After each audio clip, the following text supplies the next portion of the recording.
Okay, so welcome to another video commentary on YouTube, and this is going to be on, hopefully vaguely within my realm of interest, at least, if not expertise, interest. This is from Election History, the Election History channel. Dave somebody, I think, from memory is his name. This is 17 political quotes that destroyed campaigns. Yes. And I've seen someone else has already done a reaction to this, a far bigger channel than mine. I think it's vlogging through history has done a reaction to this. So yeah, I'm gonna little lowly old me is going to do the same thing, albeit with far fewer production qualities. So yes, we've got a nice shot of Gordon Brown here. This is, first of all, I've started. I've kind of skipped a couple of minutes into it where he actually gets to the he gets past the introduction. You know, fair enough to have an introduction, of course, but and I've also put the speed on 165, so it's going to be a lot. So hopefully I'll get through it in a kind of vaguely civilized time. Anyway, so let's begin. Content is the kind of format that you might like. Now, onto the list. Of course, some quotes don't always destroy political careers, but show that a political career has already run its course. The first person we are going to look at is Jeb Bush. During the 2016 Republican nomination for president, Jeb was one of the early frontrunners. But as the campaign moved on, Donald Trump, Ted Cruz, and Marco Rubio moved ahead of Bush, pushing him further down the list. After finishing a disappointing sixth in the Iowa caucuses, with Ben Carson and Rand Paul finishing ahead of Bush, the first primary was in New Hampshire. It was at this point that the only people still with Bush were his diehard supporters. But it was easy to tell that Jeb was done, and enthusiasm in his campaign had dwindled to nothing. On February 2nd, 2016, in Hanover, New Hampshire, he said that the next president of the United States should be quieter and focus on acting in the nation's security's interest instead of acting like a blowhard. He expected a good reaction, but instead... Please clap. Yes, obviously that was a sad campaign. And it says a lot that it became such a meme. You know, successful campaigns don't become memes, do they? Jeb ! And the famous map of all in yellow of Jeb sweeping all 50 states and that.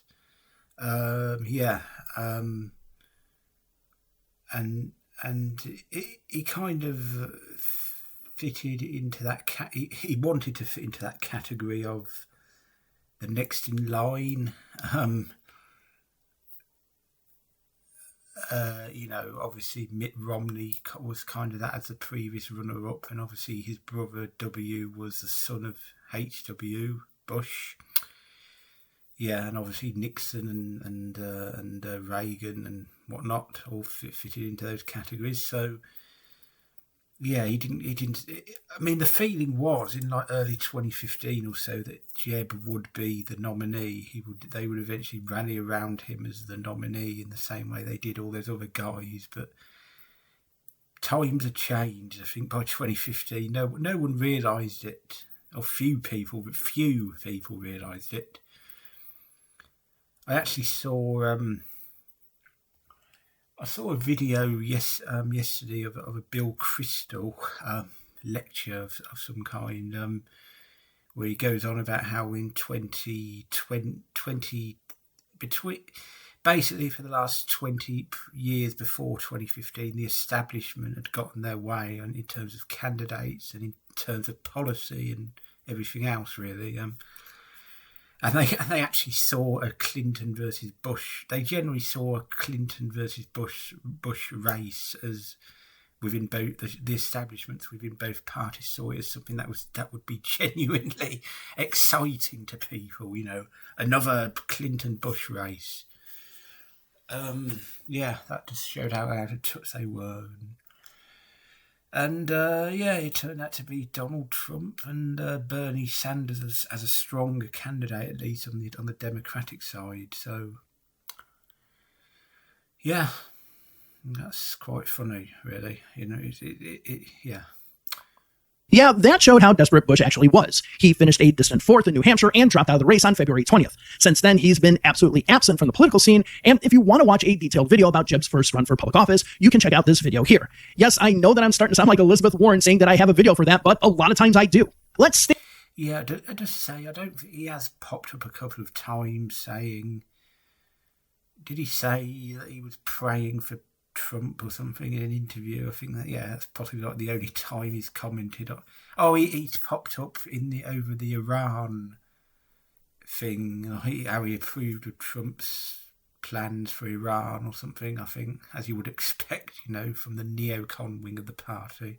But anyway, stay with the Bush family and move to Jeb's father, George. At the 1988 Republican convention, many within conservative Republican circles thought that Vice President George Bush, now the nominee for the Republicans, might raise taxes. During his 1980 campaign for the Republican nomination, Bush criticized Reagan's economic policy. 8 years later, here he was needing to reassure. Just to say on that actually reminded me of him opposing Reagan's plans. It reminded me a little bit of Richie Sunak here in the UK.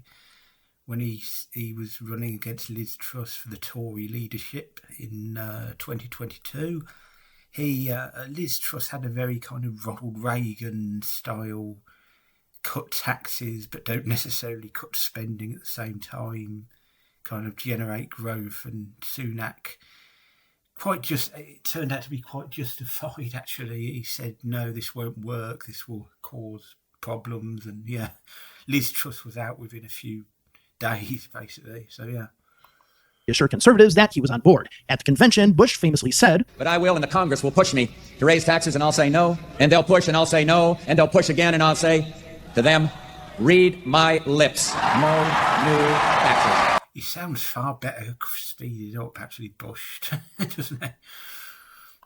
Of course, this didn't hurt him in the 1988 presidential election, which I talk about more in detail here, but in the 1992 presidential election, which I talk about in detail in this video, it did hurt him, as he did raise taxes during his term as president. And I know there will probably be some Republicans in the comments saying that Bush was forced to raise taxes because of the Democrats in Congress. Well, no, he could have just always vetoed the budget. Exactly, yeah, that's always a terrible excuse, really. I mean, Grover Cleveland vetoed like literally hundreds of bills, and yeah, that's you can't use.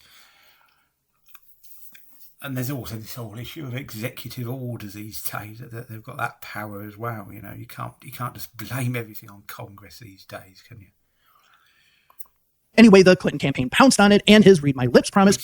Trump might find out, by the way, in a few months' time, if the midterms go as a lot of people are expecting, you know. Ended up getting Bush 4 years later. Of course, saying that you're going to cut taxes is one of the biggest promises that candidates running for office make, even if they have no intention whatsoever of doing so. But what if a candidate actually tells you that they want to raise taxes? Well, that's exactly what Walter Mondale... Oh, this is a good one. Yeah, this is brilliant. ...did 4 years before George Bush's promises of no new taxes. At the Democratic National Convention in 1984, former Vice President Walter Mondale wanted people to trust his candidacy in what would eventually become an uphill battle to win. By the way, don't you think he looks like the most generic sort of upper middle-aged guy ever? Like, you know, the most plain, boring-looking guy, you know? Yeah. Kind of...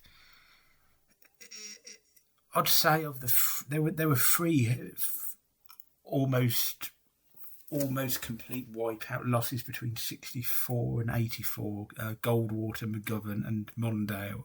I would say Mondale is the most forgettable of those three candidates.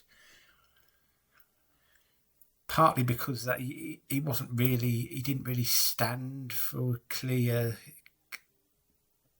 ideology as the other two did, and also because, as I say, he was just a bit generic looking, as it were.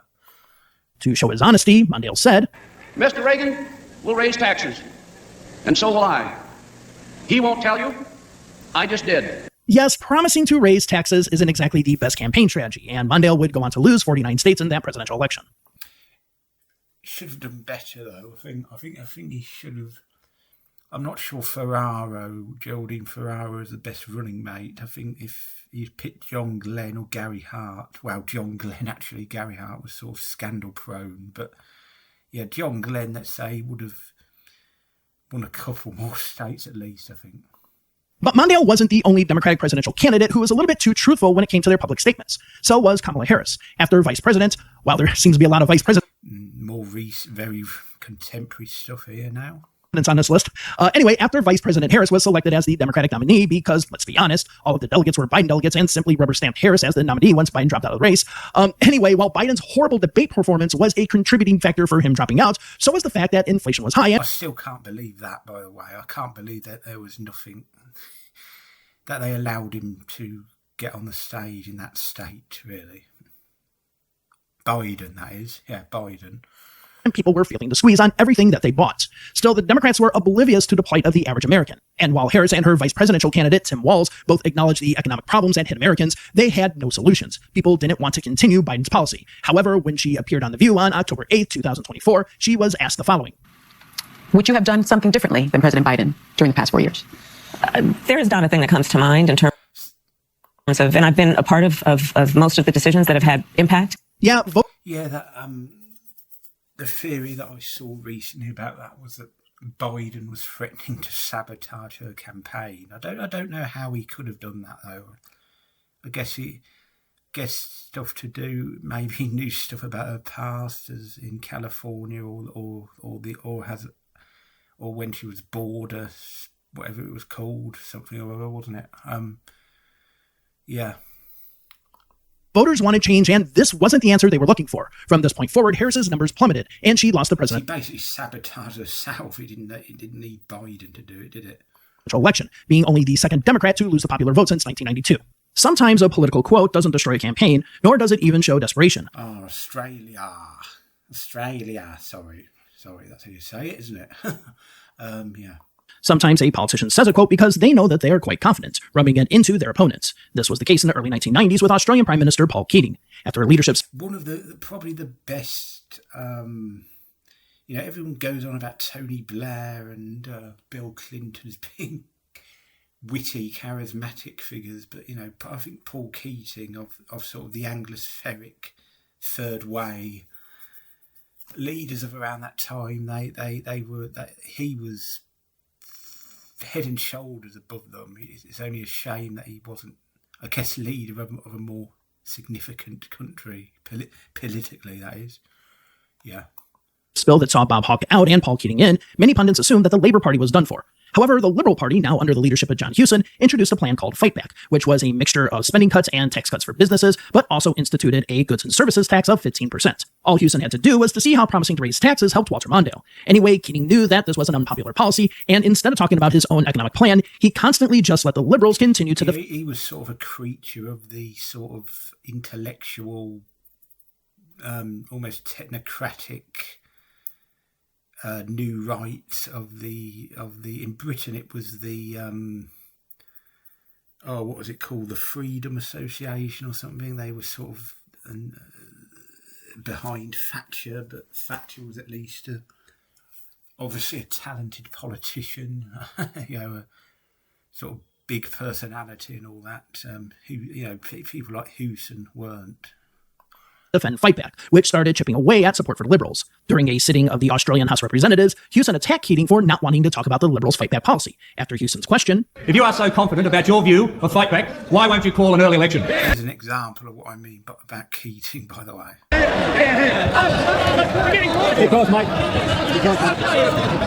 Because Order. the answer is, mate, because I want to do you slowly. I want to do you slowly. Do you slowly? Yeah, some of his other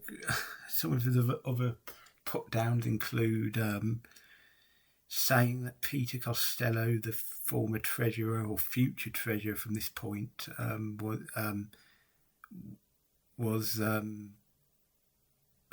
all tip and no iceberg. And he called John Howard, the future Prime Minister from this, after him, a little desiccated coconut. Those are just small selection of his put downs and witticisms. Essentially, Keating knew that no matter what he said, the unpopularity of Fightback would lead Labour to victory. In the docuseries Labour in Power, which I highly, highly recommend if you want to know more about Australian politics, Yeah, there's a few of those. I think that they also did a Howard one and a Rudd Gillard one, and the Liberal government that was just deposed in 2022. They did one on that, and yeah, I'd say the Howard one is probably the least interesting in terms of internal drama, because Howard actually managed to stay in for 11 and a half years or so, whereas the others, there was a load of infighting, almost constantly, actually.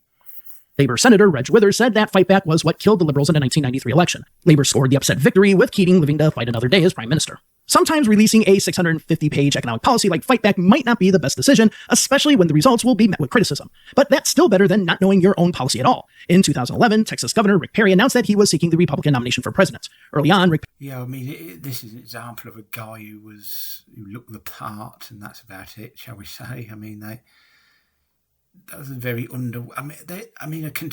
more right-wing candidate could have easily swept Romney away there in the same way that Trump did with Jeb, but it wasn't to be. Perry was battling with eventual nominee Mitt Romney, being within the margin of error of Romney in many of the polls. During the campaign, I thought he was leading, actually, but yeah, anyway. One of Perry's campaign focuses was to slash the federal government, going as far as to even removing departments from the federal government. During a debate on November 9th, 2011, Perry was asked about those departments. Commerce, education, and the... What's the third one there? what's the third one there? Let's see. See, I told you that's what he'd say. EPA? EPA, there you go. No, okay. Let's stop deposition. Seriously? Is EPA the one you were talking about? No, sir. You can't name the third one? The third agency of government, I would do away with the education, commerce, and let's see. I can't. The third one. Okay. Observe two of the other people here. You have Romney there on the left there, far left, looking a bit smug, because he knows just how damaging that would be to Perry, and he was the one who said something, who kind of sarcastically tried to help Perry, just a few moments earlier, where he's kind of named the department for him, EPA or something, wasn't it? Oh, and Ron Paul here, he noticed how Perry was turning to him and trying to impress Ron Paul. That's kind of funny. Ron Paul was a kind of almost fringe libertarian candidate. The fact that Perry was pandering to him just shows how doomed he was, I guess, already by that point, really. Yeah. I can't, sorry. Yeah, that didn't help. His campaign went south from that point on, with Perry eventually dropping out just before the South Carolina primary.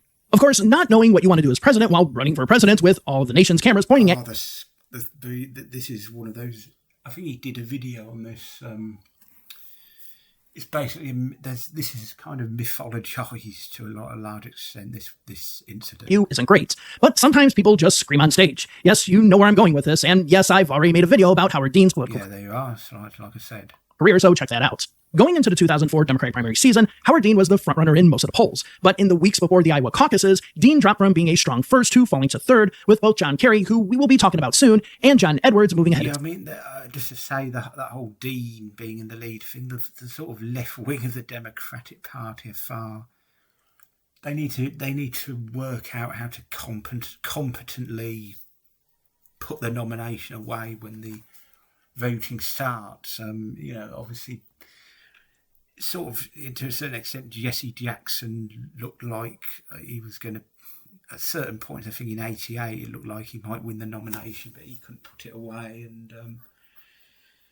But Bernie Sanders, more obviously, really should have put the nomination away in 2020. You can argue about the sort of stitch-up that happened with Jim Clyburn and Biden and all that, and the other candidates dropping out. But yeah, I think they should have had more foresight to that, perhaps.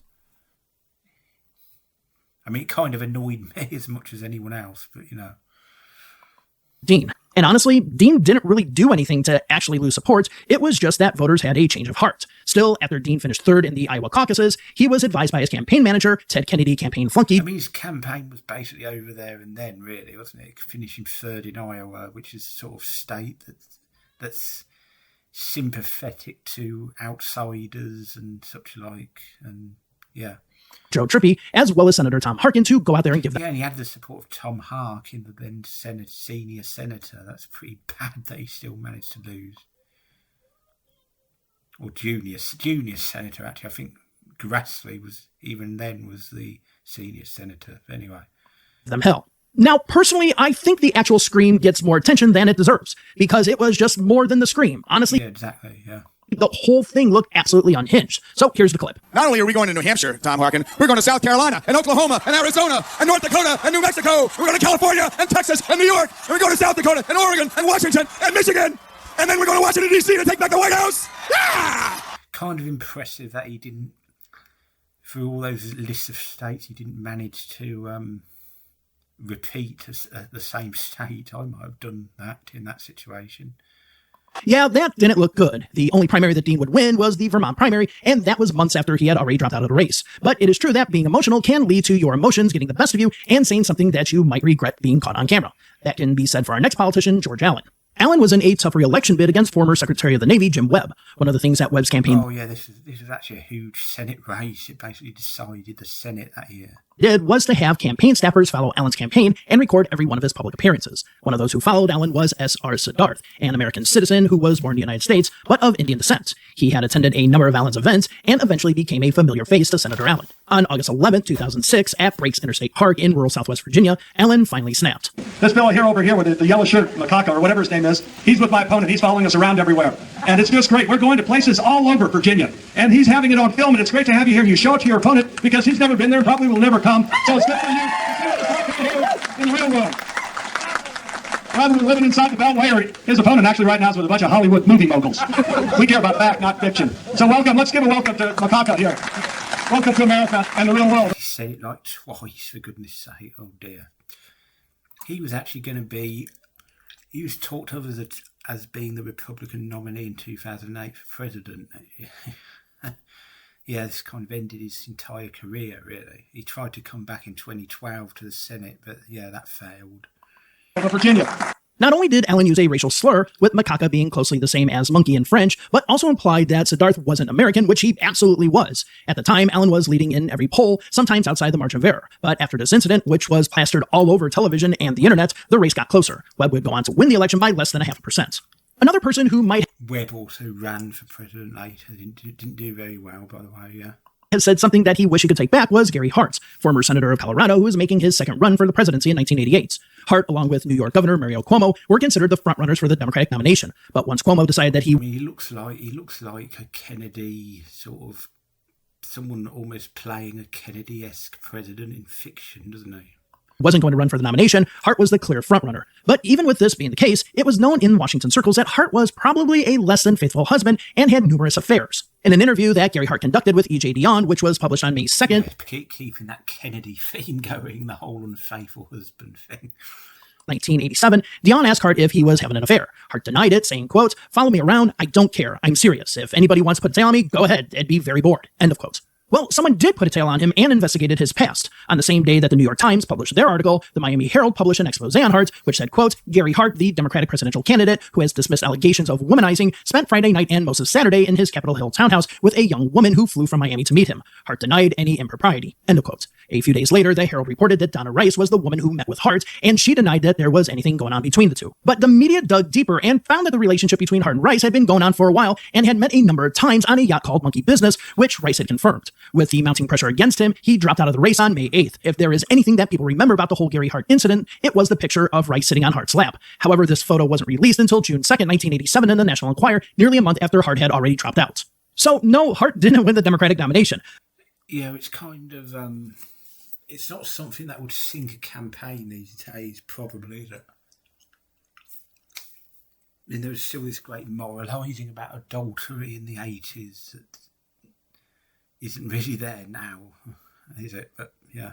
The person who would go on to win the Democratic nomination in 1988 was Massachusetts Governor Michael Dukakis. And yes, I've already made a video about that campaign. Anyway, Dukakis was now the Democratic nominee and had to take on the Republican nominee, Vice President George Bush. By the time of the October 13th, 1988 presidential debate at UCLA, the Dukakis campaign was already in freefall. Attacks on his record were fast and furious, and his record of being against the death penalty were constantly being brought up by the Bush campaign. The death penalty became the wedge issue that made it look like Dukakis didn't share the values of most Americans. But it wasn't the Bush administration that dealt the fatal blow, but instead CNN anchor Bernard Shaw, who was the moderator of the debate. Shaw opened up with the following. Governor, if Kitty Dukakis were raped and murdered, would you favor an irrevocable death penalty for the killer? This is all a bit unfortunate, of course, isn't it? No, I don't, Bernard, and I think you know that I've opposed the death penalty during all of my life. Yes, the campaign was sinking, but now it was sunk. George Bush would dominate the general election with that debate performance, killing Dukakis' chance of winning. Another poor debate performance was that of Canadian Prime Minister John Turner in 19... Yeah, just on this Dukakis thing, I saw a lecture sort of thing with him recently, and he was asked about this question, and he basically said it was a fair question, unbelievably, because, and he said that he answered it the way he did because he'd gotten used to answering it so often, or being asked it so often, that he'd kind of come up with a stock response, and that I guess was his stock response, and it didn't. That's why it didn't kind of emotionally hurt him or get to him as much. But he was a very stoic man, and in general, and probably I'd say the least charismatic candidate in the television era. Perhaps, even Romney and John Kerry and those sorts of guys look warmer compared to him, to be honest. 1984. When Pierre Trudeau resigned as Prime Minister of Canada in 1984, thus the leader of the Liberal Party, he was replaced by John Turner, who defeated future Prime Minister Jean Chrétien for the Liberal Party leadership. Immediately, an election was called, which saw Turner pitted against new Progressive Conservative leader Brian Mulroney. But before leaving 24 Sussex, Trudeau... It's always kind of an interesting process, the Canadian leadership conventions. They're sort of almost a cross between British and American systems of electing kind of internal leaders, aren't they? Made a deal with the Liberals. Trudeau, who was becoming less popular with each passing day, said that he would only resign early if the incoming Prime Minister, whether that was Turner or... Yeah, I mean, Pierre Trudeau, switching from Pierre Trudeau wasn't as successful as switching from Justin Trudeau, was it? That turned out far better. Chrétien appointed a number of people to patronage positions. Trudeau himself had already appointed 200 people to these positions, but Turner, now the new Prime Minister, appointed an additional 18 people that Trudeau wanted in. This basically smelled of corruption, though this was and still is a practice that happens in Canadian politics. This became one of the most contentious issues of the 1984 campaign. When asked about the patronage positions, Turner tried to answer it as diplomatically as possible. Here's the exchange. Well, I've told you and told the Canadian people, Mr. Mulroney, that I had no option. Well, you had an option, sir. You could have said, I am not going to do it. This is wrong for Canada, and I am not going to ask Canadians to pay the price. You had an option, sir, to say no, and you chose to say yes to the old attitudes and the old stories of the Liberal Party. That, sir, if I may say respectfully, that is not good enough for Canadians. I had no... Kind of reminds me a little bit of Malcolm Turnbull, the later Prime Minister of Australia. Sort of how he looks and how his style, I guess, is sort of, kind of probably broadly similar politics as well, actually, but yeah. No option. I was able. That is an avowal of failure. That is a confession of non-leadership, and this country needs leadership. You had an option, sir. You could have done better. Mr. Turner, your response, please. I just said to Mr. Moderator, taking the Canadian people through the circumstances, Mr. Trudeau had every right to make those appointments before he resigned. In order that he not do so, yes, I had to make a commitment to him. Otherwise, I was advised that with serious consequences to the Canadian people, I could not have been granted the opportunity of forming a government. This sank the Liberal Party's chances, and Mulroney swept into office with a commanding majority. Another Liberal Party leader who was absolutely destroyed in a federal election debate. Doesn't he look so much like John Kerry, really, in my opinion? It was Michael Ignatieff, after the Liberal Party under Paul Martin lost to Stephen Harper. And talking of lacking in charisma, this Stephen Harper here, he's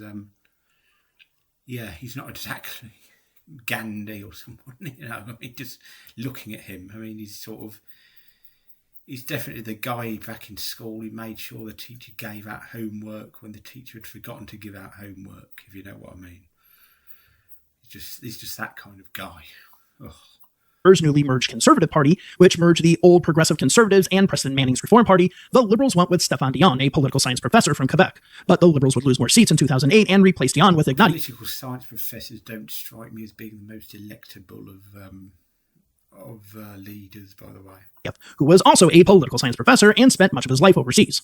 Once Ignatieff became Liberal Party leader, he acted more like he was a prime minister in waiting instead of simply being the leader of the opposition. Granted, once Ignatieff became the leader of the opposition, the Liberals did improve in the polls, but that didn't last long, as Stephen Harper looked as if he was headed for a majority. And while Harper showed up for prime minister's questions, Ignatieff had a less than impressive attendance record. This was something that NDP leader Jack Layton wanted to make known. Layton's NDP were already starting to make inroads in Quebec, where they had only won 2 seats previously, one of which I talk about in this video here. And when the debate came, Layton delivered one of the best blows in Canadian political history. I have to pick up on something Mr. Ignatieff said. He said before you have to walk the walk and you have to be a strong leader and respect Parliament. I've got to ask you then, why do you have the worst attendance record in the House of Commons of any member of Parliament? If you want to be Prime Minister, you better learn how to be a member of Parliament first. You know, most Canadians, if they don't show up for work, they don't get a promotion.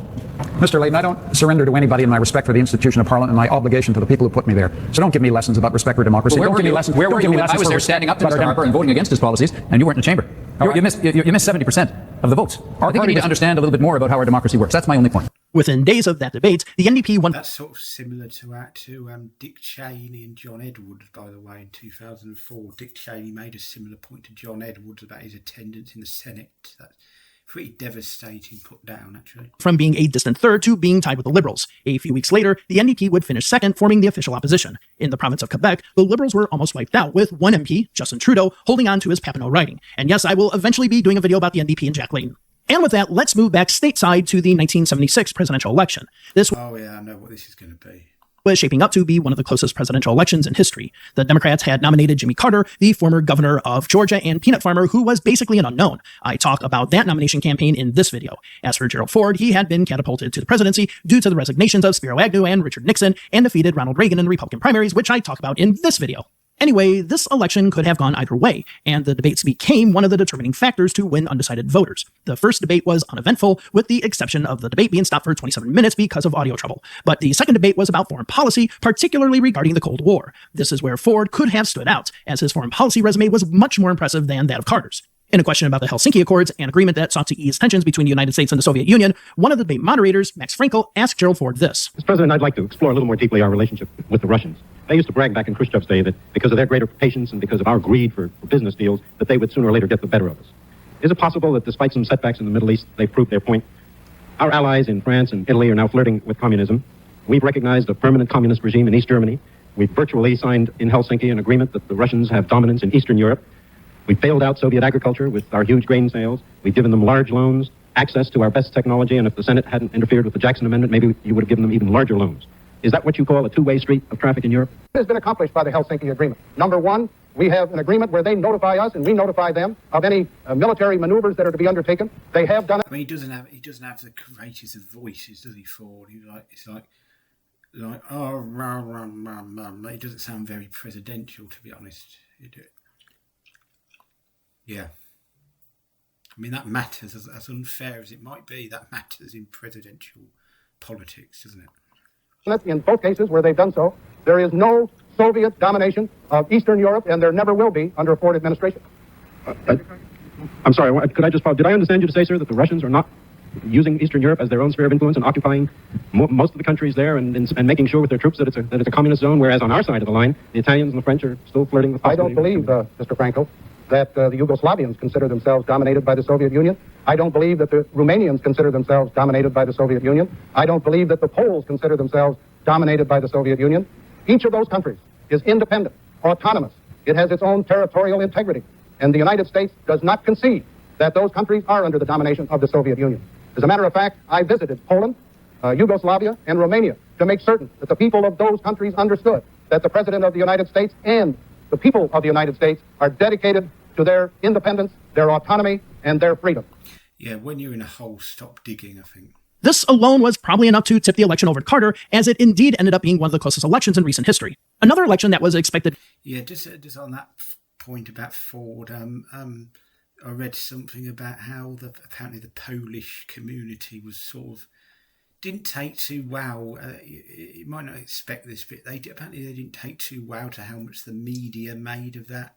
It seemed like they were being patronised. You know, look look at, Ford doesn't care about you, or Ford doesn't know about your circumstances or whatever, they sort of felt patronised about that, and I think it sort of showed up in the voting as well, that the sort of Polish areas didn't necessarily break heavily for Carter as might have been expected.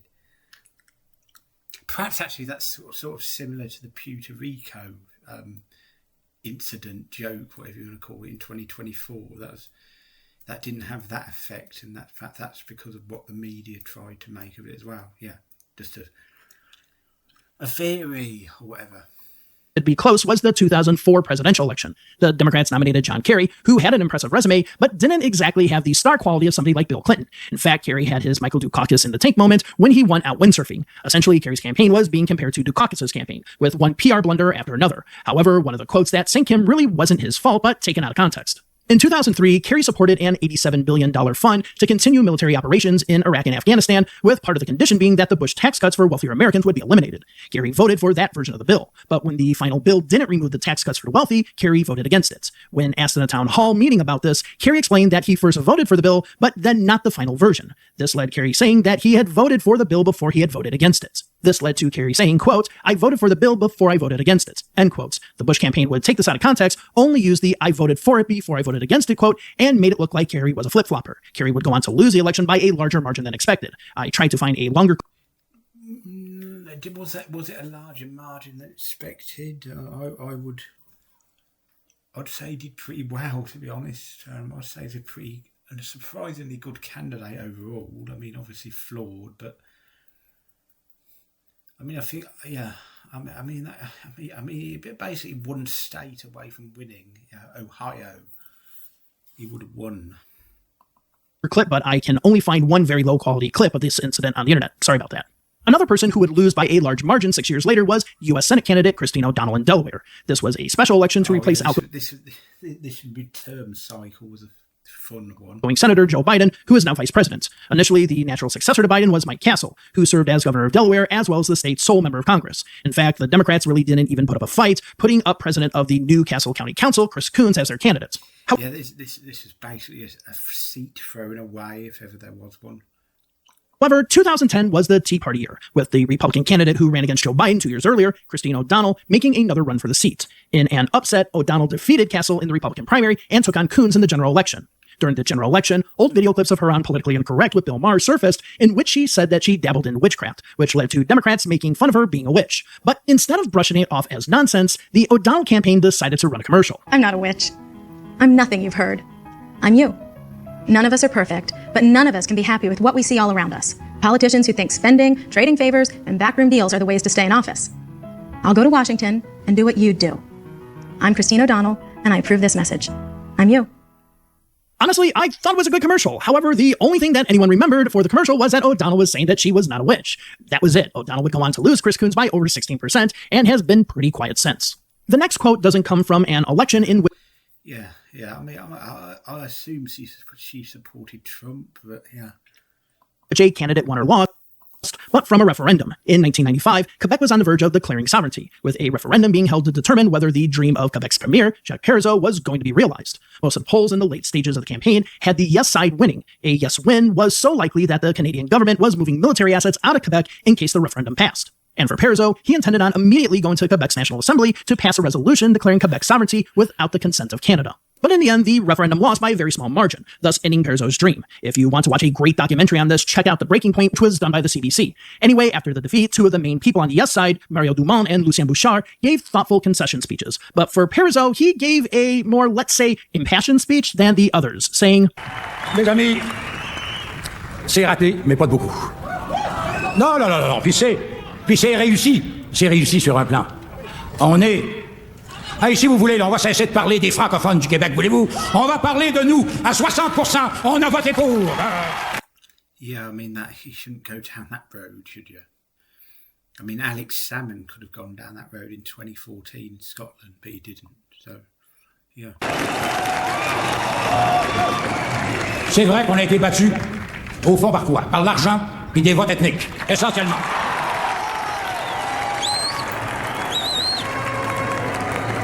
Alors, ça veut dire que la prochaine fois, au lieu d'être 60 ou 61% à voter oui, on sera 63 ou 64 et ça finira. C'est tout. With heavy criticism immediately after the speech, Parizeau would resign as Parti Québécois leader and premier the next day. Of course, it was the money and the ethnic vote quote that painted Parizeau by many as a racist. But according to future Parti Québécois leader Jean-François Lisée, one of the biggest problems is that Parizeau identified those in Quebec as nous, or us, meaning that those who were the true Quebecers were francophones. One could say that this was the beginning of the split of the allophone population, those whose native language was neither English nor French, over to the No Side campaign and strong supporters of the Liberal Party. And finally, we come to the most avoidable gaffe of all, and that's Ted Kennedy's response to Roger Mudd's question about why he wanted to be president. I talk more about Kennedy's campaign in this video here, but this one doesn't really need any introduction. The question itself provides the context, so here you go. In personal interviews, he can become stilted, elliptical, and at times appear as if he really doesn't want America to get to know him. Why do you want to be president? Well, were I to make the announcement and to run, the reasons that I would run is because I have a great belief in this country that there's more natural resources than any nation of the world, has the greatest educated population in the world, the greatest technology of any country in the world, the greatest capacity for innovation in the world, and the greatest political system in the world. And yet I see at the current time that most of the industrial nations of the world are exceeding us in terms of productivity, are doing better than us in terms of meeting the problems of inflation, that they're dealing with the problems of energy and their problems of unemployment. And it just seems to me that this nation can cope and deal with its problems in a way that it has in the past. We're facing complex issues and problems in this nation at this time, but we have faced similar challenges at other times. And the energies and the resourcefulness of this nation, I think, should be focused on these problems in a way that brings a sense of restoration in this country by its people in dealing with the problems that we face, primarily the issues on the economy, the problems of inflation, and the problems of energy. And I would basically feel that that it's imperative for this country to either move forward, that it can't stand still, or otherwise it moves backward. As with Duke. Yeah, I mean, you do wonder why someone of such a seasoned political calibre as that wasn't prepared for that. Clearly, wasn't prepared for that question. On the whole, not wanting to get people to know him, I guess his personal life makes that somewhat understandable. In his defence, yeah, that's my take on it, as it were. Anyway. Caucus's campaign, Kennedy's campaign wasn't going well at this point, and this just hammered in the last nail of the coffin. And with that, those are the 17 most devastating political quotes that I can think of that either ended political careers, ambitions, or gave us the impression that the end was nigh. Well, thank you all very much for joining me in today's video. Tell me if you would like me to do more videos like this. Remember to subscribe to the channel, and if you've made it this far, give a thumbs up, join my Patreon if you want to support the channel, but I will see you in the next video. Bye for now. Yeah, let's give a thumbs up, actually. Yes. So yeah, that's actually, let's just subscribe to him. Yeah. So yeah, check out this channel. Just like the video and just subscribe to the channel. So yeah, that kind of indicates that. Yeah, that was a fun little chat and through that, and yeah, I mean, it's kind of an unlimited subject, really. I'm sounding like Ted Kennedy, aren't I? I can't get my words out properly. I'm talking in generalities. Yeah, I mean, yeah, that was a good selection of quotes. There's probably, I'm trying to think of what other ones there might be from history that he didn't mention. I mean, the whole Grover Cleveland, where he won because of James G. Blaine's Rum Rebellion and what was the other one? Rum Rebellion. Oh, I'm sounding like Rick Perry now. Rum Rebellion, and what's the third one there? Anyway, yeah, that kind of, there was that gaffe that put the quote, the Irish vote over to Cleveland. I'm not sure if it was Blaine himself who said that, but anyway.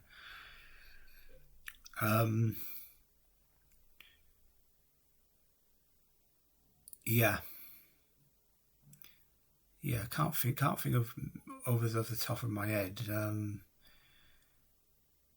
Yeah, it must be some. Anyway, there's the debates from 2012 over the a woman, Todd Akin and Richard Murdoch in Missouri and Indiana. They both cost themselves Senate seats because basically they said something to the effect, in the context of abortion, of certain types of abortion, they basically said something to the effect of, women have it coming, shall we say, They both lost, but, by comfortable margins. That was enough to sing a campaign back then.